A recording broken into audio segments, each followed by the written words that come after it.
let's talk aldehydic florals. Now, this was a video that was requested by one of you recently. Don't mind the little pitter-patter of paws in the background. I've got a friend's dog that I'm looking after for the day, and she's just having a little sticky beak around. So this was a video that was requested by one of you on one of my other recent videos. It was just a topic that really resonated with me, so I immediately wanted to film it. So I went through my wardrobe and I found quite a few aldehydic florals in there, and some of them I wear more than others, obviously, and I think that's how the topic of this video came about, actually, because I think I was talking about this one, which is Ashore by Amouage, and I wore this a lot on our recent holiday, and I wore it a lot when I was in Oman. So that, I think, is what sparked this video. Consequently, I will start with this one, but obviously I just talked about it recently. So if you want to get more of a rundown on this particular perfume, you can go, I'll link that video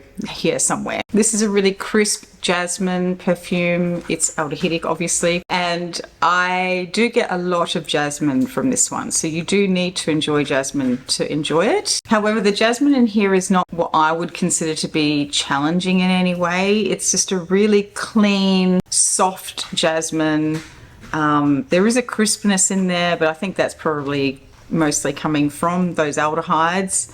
And it's just very fresh and almost watery smelling. So I really enjoy that one, and it's wonderful to wear in the warm weather. While we are on the topic of Amouage, one of the perfumes that really came to mind that I wear quite a bit was Dear Woman. This is a really beautiful aldehydic floral. It's very soapy. So this does resemble more the soapy end of the spectrum when it comes to those aldehydes. There's lots of florals in here. I do get kind of a rosiness from this, but also sort of a watery floral, maybe some violet as well, and perhaps, you know, that beautiful sort of soft fuzziness that iris can bring to a perfume as well. It's really, really beautiful, but if you don't like fragrances that lean on the soapy end of the spectrum, this probably isn't going to be for you. This one does really give that impression of a finely milled soap, and consequently, because of the climate that I live in, it's very hot here.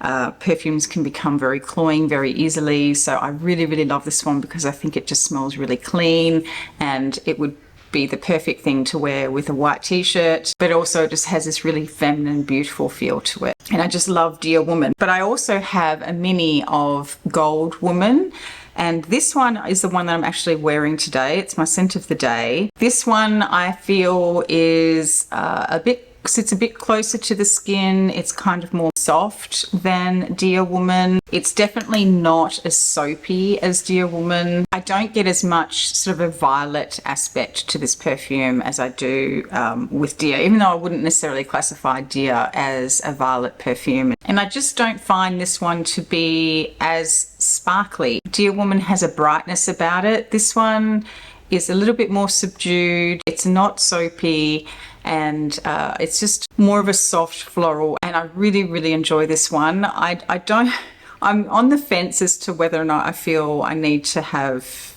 both. I probably don't, but I do feel like this is a really beautiful, soft, kind of aldehydic floral profile.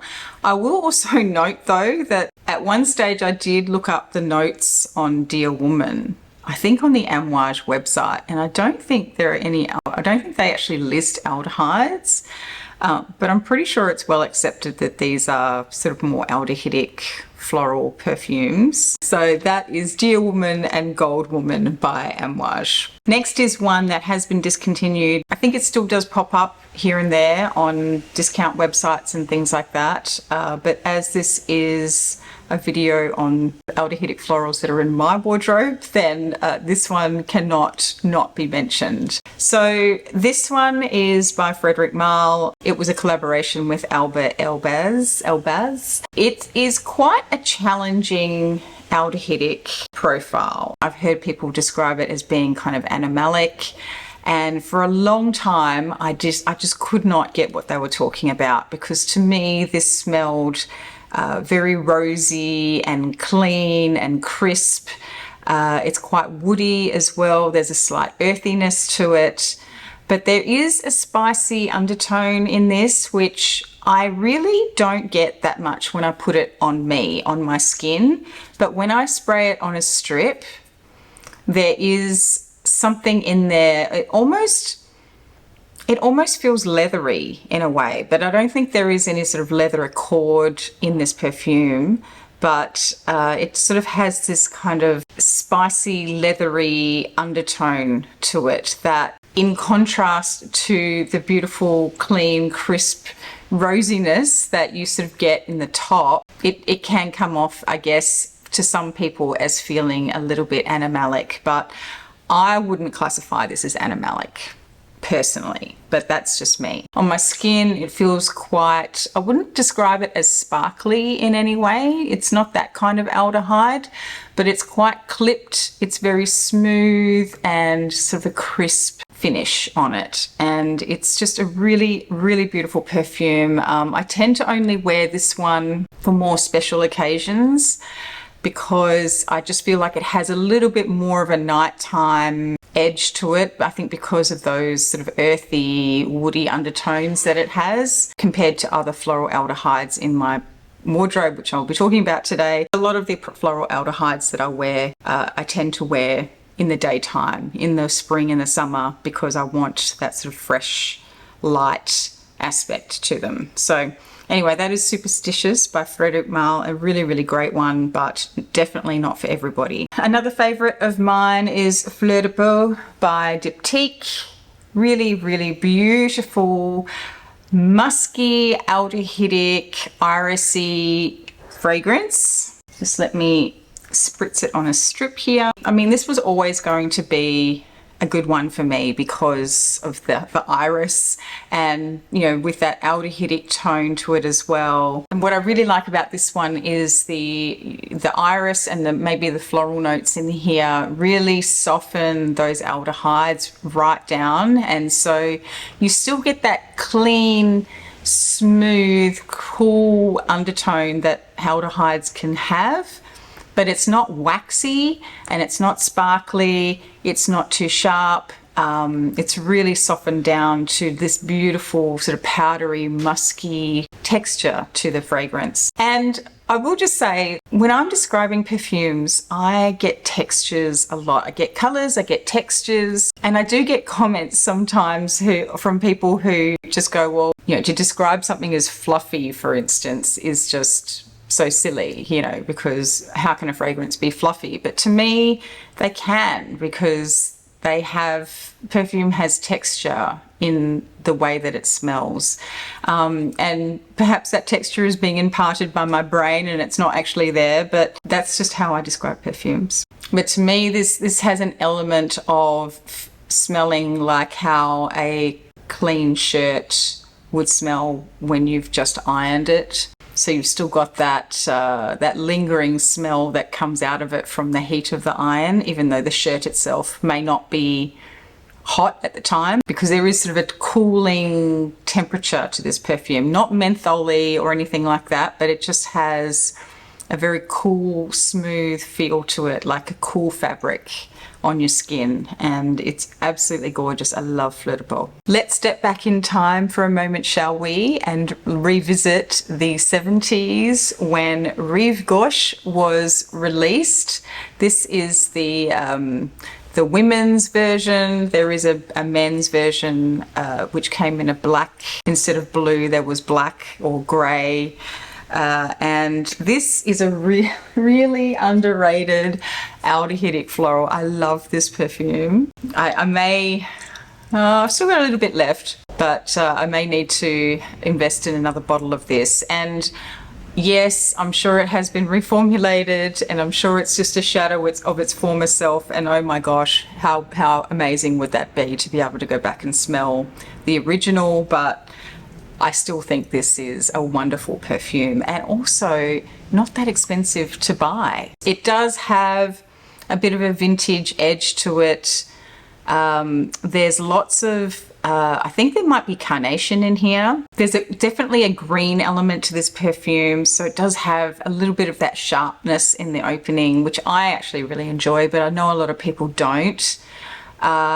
There's I want to say, lots of really traditional type of floral notes that maybe don't appear in perfumery quite so much anymore. I want to say things like carnation, but this doesn't smell like carnation specifically. But when you think of florals that have been used in the past in perfumery but maybe don't get used as much anymore, I'm thinking maybe, you know, like a lily of the valley or a freesia, you know, carnation, those sorts of florals that give perfume a bit more of a vintage edge. It does have that kind of aspect to it for sure. But when I wear it on my skin, and I'm definitely getting a lot of that here, but when I wear it on my skin, I feel like I get more of the rose coming out, and this really turns into, for me, more of an aldehydic rose. But the rose is quite deep, I feel, once it develops. It's really not developing that much on the paper at the moment, but when I wear it on me, I do feel like I get more of a deeper rose aspect than, say, you know, the rosy element that I might get from Dear Woman, which leans more on the very light, excuse me, which leans more on the light and sort of peony side of the spectrum. So like I said, this is sort of green, floral, rosy, and maybe a little bit earthy and mossy as well. I wouldn't be surprised if there's an oak moss or an oak moss sort of substitute in here. It's a wonderful perfume, and I feel bad that nobody really talks about it anymore.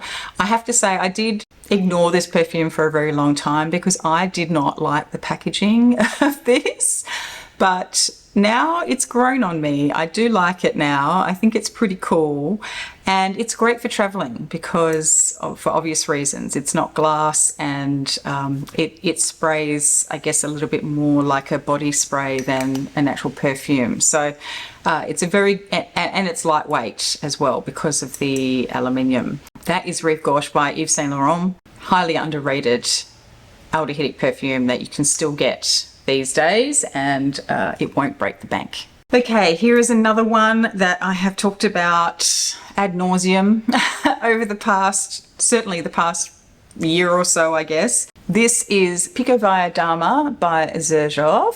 This is from their, I can't remember what the collection is called, but they all have stones on their plaque. Now, this full bottle is newish. I did buy it fairly recently. I do have the little mini of it. This is how I fell in love with it. And this bottle popped up on one of the perfume websites, highly, highly discounted. So I grabbed it, you know, knowing that I still have, you know, half of this one, this little mini left. But I do just adore this perfume. I wear it quite a lot. It's quite strong, so I don't wear a lot of it at any given time. Usually only 1 or 2 sprays is enough, but I know that I always want this in my wardrobe. So I did jump on the big bottle before I was done with the little mini. However, this is another one that what is great about Pikovaya Dama is that if you aren't a fan of aldehydes in their sort of more traditional style in perfumery, then price aside, this is one that maybe is worth checking out.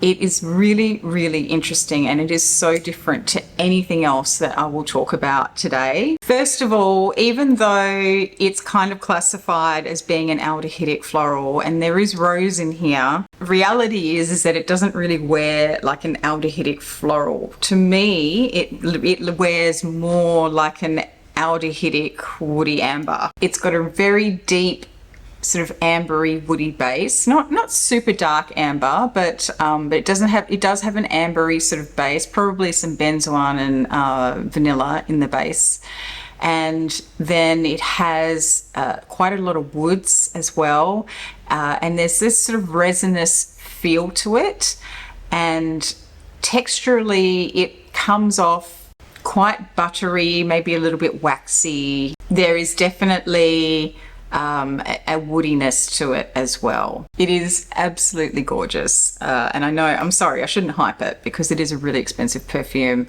and it won't be for everybody either, but I just happen to, You know, for all the years that I really kind of ignored Xerjoff and I poo-pooed Xerjoff because I thought Xerjoff perfumes were just so loud and they just weren't my style at all. Well, this one is one that just fits me to a T, and I do have quite a few Xerjoff fragrances now, but if I could only pick one without hesitation, this would be the one that I would pick if I could only keep one Xerjoff bottle in my wardrobe.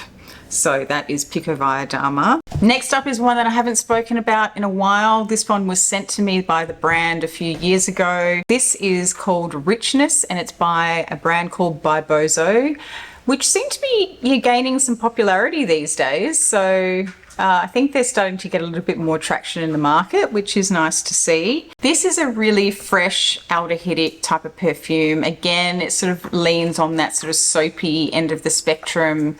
It's very clean, very white t-shirt type fragrance.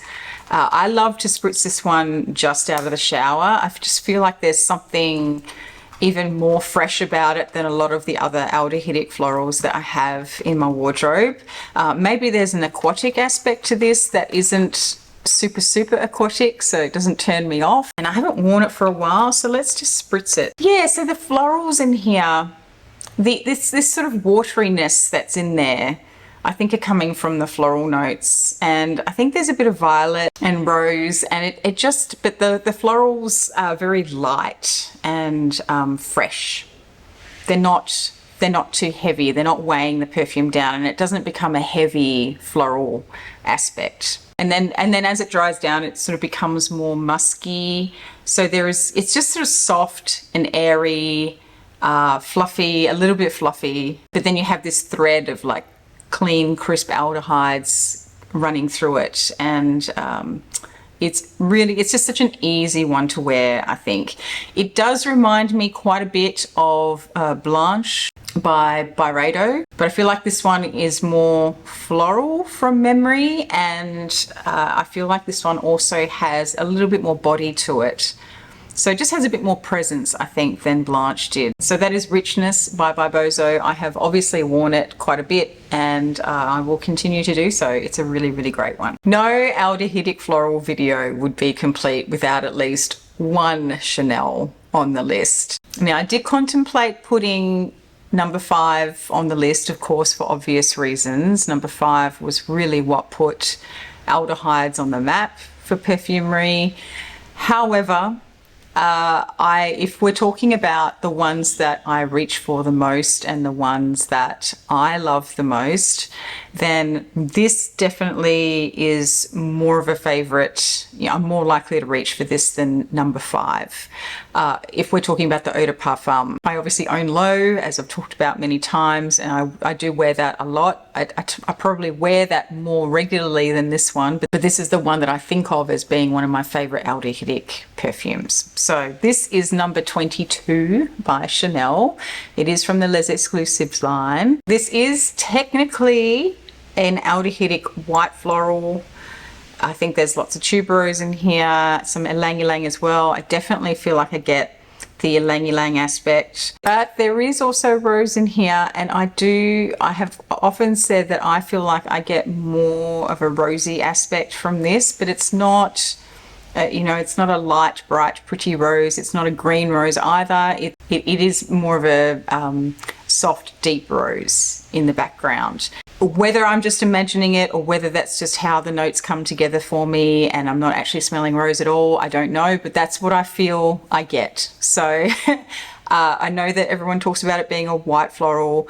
It doesn't come off super white florally to me personally. So I'm just putting that out there because I do feel like I view this perfume a little bit differently to a lot of other people, and whether that's just my nose is not as sophisticated as some others, or whether it's just how the notes come together, or whether it's just how it plays on my skin, who knows? But that's the joy of perfumery, isn't it? So let's spray it. I would love to spray it on my skin actually. The aldehydes to me in here definitely have more of a waxy bent to them. A lot of people describe this as being really soapy, and I don't disagree with that. I think there is a slight soapy aspect to it, but I feel that some of the other perfumes that I've described as soapy, I feel they're more soapy than this, but they're more brighter as well. This is definitely got a more of a depth to it, a little bit more of a darker tone. Maybe this is a soapiness of somebody who's sitting in the corner of a velvet covered room, sipping a cocktail. Maybe some people in the area are smoking, or there's just like a hint of smokiness coming from the velvet that's just absorbed it over the years, the decades of people using this room. And that's just that's the sort of imagery I get in my mind when I smell this perfume. It has a velvety aspect to it. It opens sort of waxy and clean, but then it develops this real velvety aspect to it, definitely. And it gives it a very opulent sort of feel. So rather it being sort of fresh and squeaky clean, there's a bit of mystery about this one, and maybe it's hiding some secrets. But it's an absolute stunner. I love, love, love number 22. Definitely one of my favorites. Speaking of bright, sparkly ones, this is another one that I have talked about recently. It is called Fleur de Louis by Artiste. Here is the bottle. And I bought this one, as I mentioned, on a whim when it was on sale. I saw the notes and I went, that sounds like it might be me.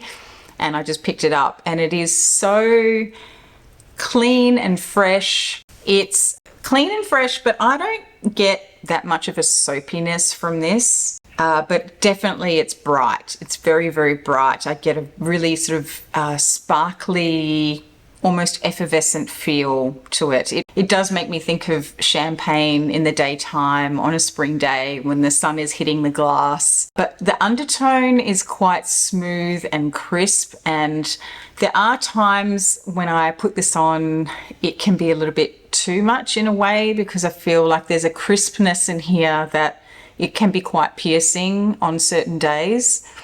But I just love the scent profile. I believe it's orange blossom and some iris. I think some of that sparkliness in the opening is also, comes off a bit citrusy to me. So there's going to be some citruses in here.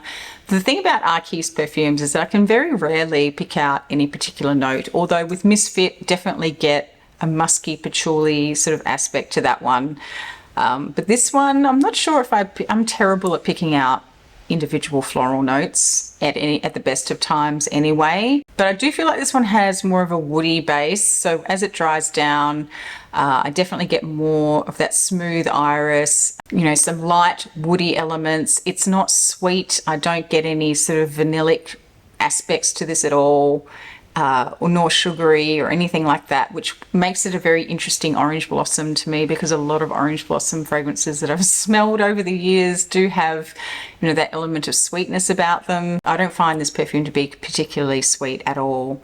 It is very crisp and fresh and clean, and it is perfect for, you know, those days when you just want to feel really put together and you're wearing a suit or something like that on a spring day. It is the woman who's very well groomed, put it that way. Anyway, it's great. I love this one. Next up is one that I do wish I had the full bottle of, just to have the bottle because it's so striking. But this is 1831 by Histoire de Parfum, and the full bottle is green like this as well, I believe. This is another aldehydic perfume that has a little bit more of a classic vintage feel to it, and it also has an ambery base to it. It's quite peppery in the opening, and I do believe there is a pink pepper note in here. And I think the main floral in here is jasmine, and I feel like I want to say it smells a little bit like a vintage orange blossom as well, but I don't know if there is actually orange blossom. I think that's just what my brain does. But it does have, there is something in here. It does lean a little bit soapy, but there's something in here that really flattens out the scent profile. So I don't get things sort of being really airy and jumping off me when I wear this. It feels I don't want, saying something is flat makes it sound like a bad thing, but it's just a character of this perfume. It's just how my brain perceives the smell. Maybe there's something resinous in here that's doing that. It doesn't smell like frankincense, but it does feel, it kind of feels resinous to me. Anyway, it's very interesting. I'm not that familiar with this one. I haven't worn it a whole lot, but I have worn it a few times. I tend to wear this at night time, just in the evening after I've had a shower and I'm sort of getting ready for bed, but I'm also just sort of wearing it at this point to become more familiar with it. It really intrigues me, this perfume, but I just cannot really work out what it is that I'm smelling. But I do get a kind of waxy, soapy, aldehydic bent to it. It's a little bit musky, and in the dry down I get more of a dusty, woody vibe. So I think there's a bit of patchouli in the base of this. And so yeah, I think I get patchouli, but it comes off a little bit dusty in the dry down. It's a very interesting perfume. It's not something I would wear all the time, but very, very intriguing. All right, so that was 1831 by Histoire de Parfum. Okay, second last one. This is Iris Poudre by Frederic Malle. I just have the little travel size. I really love the Frederic Malle travel containers. They're just very, very solid, and magnetic cap. Can't be sad about that, although sorry, I know the noise is really annoying. I'll try not to take the lid off while I'm talking. Iris Poudre. Matt hates this perfume. Every time I spray it, he's just like, what is that? What did you spray? Ugh. I love this perfume, but it is weird. Okay, so first of all, it's very powdery. I feel like I get something almost metallic from it at the same time. So that sort of feels immediate contrast, really, because, you know, powdery, you would think it's soft powdery, but then if you're thinking about metallic, you're thinking cold and hard and sharp. Don't know, that's just what I get. And then I feel like in the very, very opening, I also get something, maybe a hint fruity. As it settles down, it becomes quite leathery, almost suede-like. It's just very weird. There's a lot of contrasting things in this perfume, but for me, you know, the overall effect is something that I really, really enjoy. The aldehydes aren't, I wouldn't say the aldehydes are front and center in this perfume. They are present, and I feel like they possibly bring, you know, a clipped, cool element to this perfume, but I think really it is a kind of about the powdery iris and leathery tones, and yeah, it's a very, very odd perfume. So if you really, you know, if you're really wary of aldehydes, this one might be one worth trying, because you can detect the aldehydes, but they're not front and center. However, it is kind of a challenging perfume. It's not an easy one to like for a lot of people, and it does smell a little bit odd. But I just really, really love it. And for me, this is either a work perfume. I mean, I would love to wear this to work, but I don't know if I could recommend it for an office setting, because, you know, I know how violently Matt dislikes this one, so I wouldn't want to subject somebody else in the office to that either. So I do tend to wear this one more at home if I'm working from home, or I often will wear it at night time as well, just to bed or something like that, because of that powdery, cozy, leathery aspect that it has. Anyway, so that is Iris Poudre by Frederic Malle. And then last but not least, this is one of my absolute favorite aldehydic perfumes. Arguably not necessarily an aldehydic floral per se, because I don't know how much of a floral aspect this one actually has. However, it is really, really beautiful, and I could not mention it, because I think, again, for people who struggle a little bit with aldehydes, this might be one that's worth trying. This is called Serpentine and it's by Comme des Garçons. And in a similar vein, if you don't like aldehydes, this might be a good one to try. If you typically struggle a little bit with green perfumes as well, this one might also be a good one to try for that reason. It does open very green, but it's not sharp. I don't feel like there's sharp edges in this perfume, even though there is a crispness to it and there's a coolness to it. It's very refreshing. It's sort of watery as well without being too aquatic, because we know I hate aquatic perfumes, but there is something about this that just screams fresh rain or fresh vegetation after the rain. It's meant to represent asphalt as well. So it's like cool, wet asphalt or a cool wet path. For me, I get more of a path in a garden, you know. And you know, I think somebody else in the comments once described, you know, they imagined, you know, where I think the grass has just been cut and then it rains and you've got this beautiful sort of grassy, wet, cool aroma. That is a really great description too, whoever gave me that description, because I think you really nailed it. So it's beautiful. It really is great, and it's excellent for the hot weather. And it also has I want to say like a juiciness to it. I don't know if there's any fruity notes or anything in here. It doesn't smell like fruit, but it's just got this sort of almost juicy aspect to it. There's a hint of sweetness in there too. Maybe that's why I'm thinking that, but that could just be, I mean, you can also interpret that as just smelling like the sweetness that you get from freshly cut grass. I bought it a little while back and then I kind of didn't really touch it for ages, and then I've started picking it up in December, and that's pretty much all of December, the little dent that's in there. Doesn't look like much, but the other thing too that's really interesting about this perfume is that it even though when you describe how it smells, or when you think about how it smells, you would imagine that it would dissipate really quickly, it lasts really well, which is another reason why I think it's really great for summer, because it's a very refreshing perfume which also lasts well in the heat. But there are aldehydes in here, and again, I don't know if the aldehydes are necessarily front and center. I feel like this perfume has such a translucentness about it, if there is such a word as that.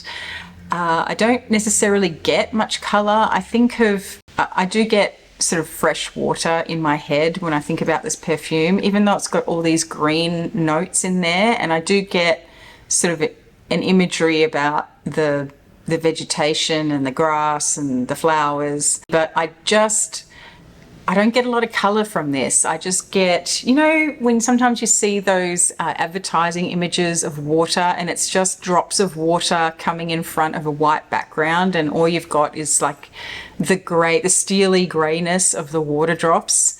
That's kind of what I get, but with a green scent profile. It's so odd. It's really odd.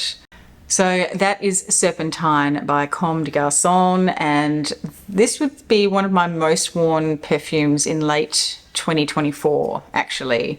I know I fell off the rails doing my monthly updates. I do still have all of the perfumes that I wore last year obviously recorded. I still could go back and film those, but people tend to get upset when I film things that, you know, apply to several months earlier.